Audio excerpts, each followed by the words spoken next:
This was more cash than Donald Trump has ever seen in his life. When you work around money like that, it becomes, so what? It's just paper. The procedures were so lax, it was unbelievable. Robert Stein, former controller for Coalition Provisional Authority. Welcome back to Inside Iraq. We are discussing reconstruction of Iraq with the Minister of Electricity, Karim Wahid, and with the former Minister of Electricity, Ayham Samarra'i. Karim Wahid, for almost 5-6 years, everybody blamed violence. Lack of reconstruction, lack of progress, any kind of events in Iraq was blamed on violence. And yet, at the same time, people were telling us the south is secure and the north is secure. And yet, both regions, they have poverty, it's endemic, and reconstruction never took hold. So how do you explain that?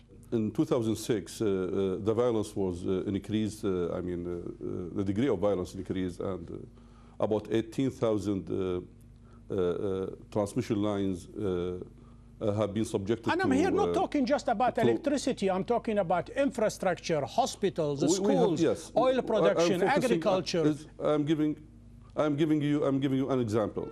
18,000 kilometers of power lines from Zakho up north to Fao down south. All of these lines, most of these lines subjected to violence, vandalism, also and looting. And we restore back about 90%, and hopefully this summer we restore back all the power lines from the up north to the south, to the down south.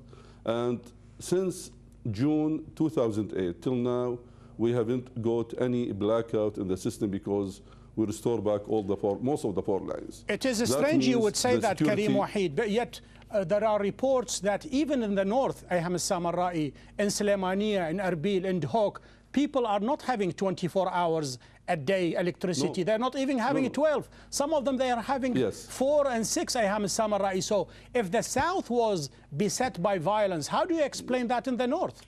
I believe the violence is important factor, but the plans and putting the right directions for the people to work on the electricity or any other factors. I'm talking also electricity, but health, for example, because 20,000 doctors left Iraq out of 34,000. They left, forced them to leave.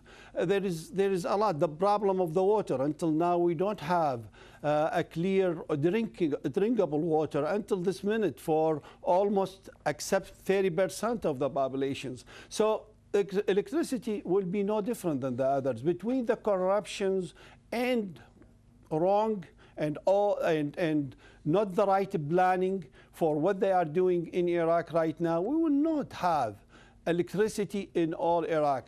I would like to get a comment from Karim Wahid about corruption. Not only in Transparency International has placed Iraq at the top of that list, but Iraqis from a school pupil to an elderly man tells you Iraq is endemic with corruption, and without rooting out corruption, nothing is going to move forward.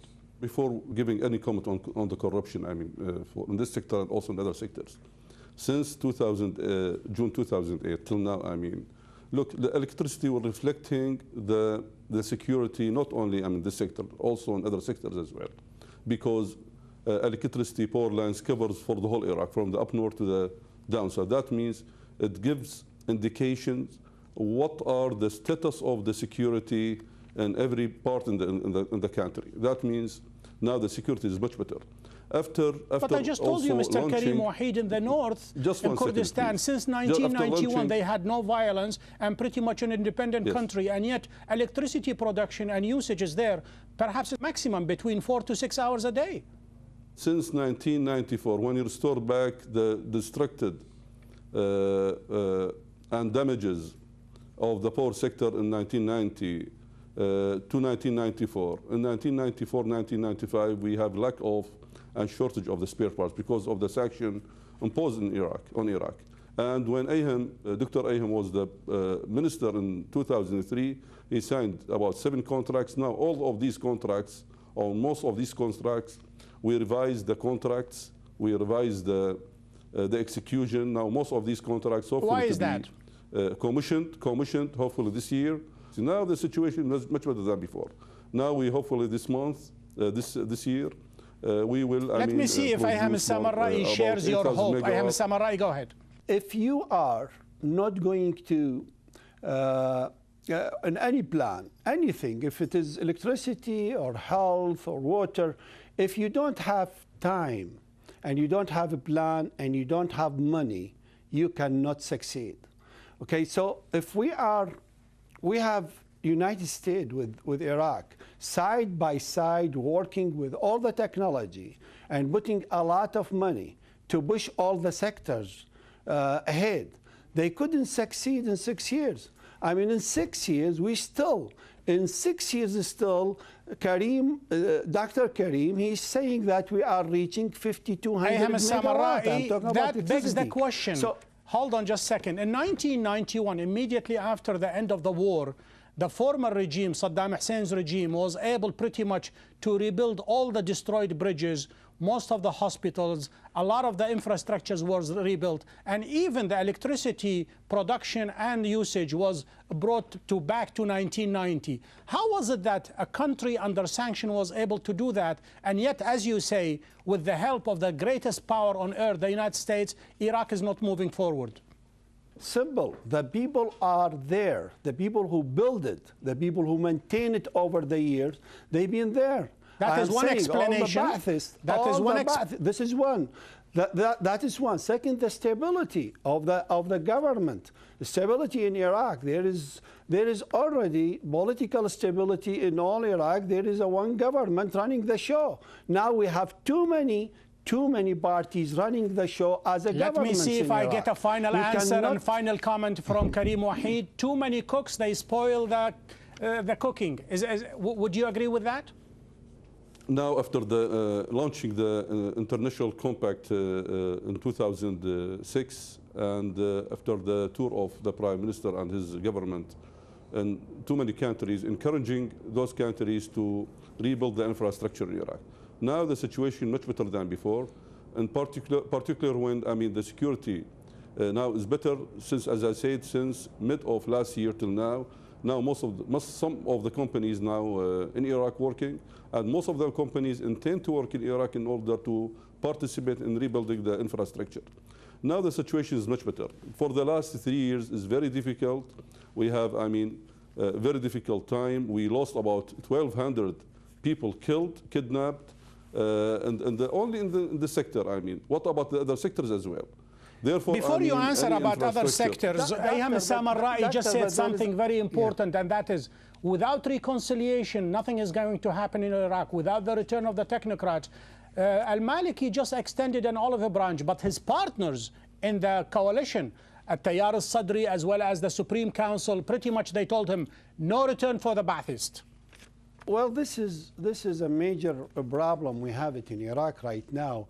The parties who took over after Alawi, the alliance, Islamic Alliance, and all the religious parties, I can say, they somehow they feel there is between, they address the issue between revenge and hatred. They don't like the other half of the nation work with them together. They think they are on the country and they like to run it by themselves. This is the mistake, the major mistake. They have to understand it. They cannot run the country without the other people who knows what is in the country. They are getting all the advice from outside the border. We are all Iraqis. We have to work for Iraq. And without working together, you know very well we cannot succeed in Iraq. Ayham Samarrai, you know very well Karim Wahid is a technician, is a technocrat, he's a graduate of perhaps one of the most important universities in the world. And he is ex-Ba'athist. He's ex-Ba'athist. And he was Ba'athist until 2003. All the more reason revenge and hatred is not going to build a country, Karim Wahid. So is the Iraqi government willing to include others? By the way, I'm talking on this power sector. Iraq now, and even that Iraq government, accepting anyone who could serve this country, who serve Iraqi people now. Iraqi people suffer from the long time. Even that from the ex-regime, because of the shortage of the services. Also, I mean, now they are suffering of the same problem, but now it's much better than before. Now give the government some time, I mean, to improve the conditions, the status, and to improve the service to Iraqi people. Now, after security improved since June 2008 till now we have, I mean, one of the factors to be implemented is the security, as Dr. Ayham says. We have security now, and hopefully we have allocation because of the budget to be improved, to be, I mean, allocated to this sector. We have, I mean, time, we have a plan. The plan should be, I mean, executed within 3 years in order to improve this sector. We're expecting anyone who can help this country. He's very welcome. Karim Wahid, thank you very much. I'll get a final comment from Ayham al-Samarra'i. You need more time. We need more time. Do the Iraqis have more time, Ayham al-Samarra'i? Well, I think they don't anymore. I mean, after 6 years and after all this suffering over the last 20 years, I think Iraqis expect more. They expect good summer. I know he cannot make miracle, Dr. Karim, but in this summer, after 6 years, they expect they have at least 20 hours electricity. I mean, I don't think anyone can do that for them. I'm not saying I that think we are in. I think we'll be in trouble in this summer, and we'll be trouble next summer, and in the same time in all other sectors.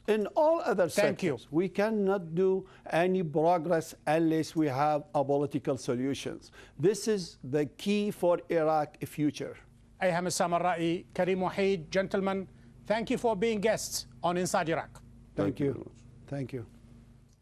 To access the show, to send us your comments, please go to aljazeera.net/English. We have reached the end of this show. Join me next week when we take another look inside Iraq. Until then, have a great week.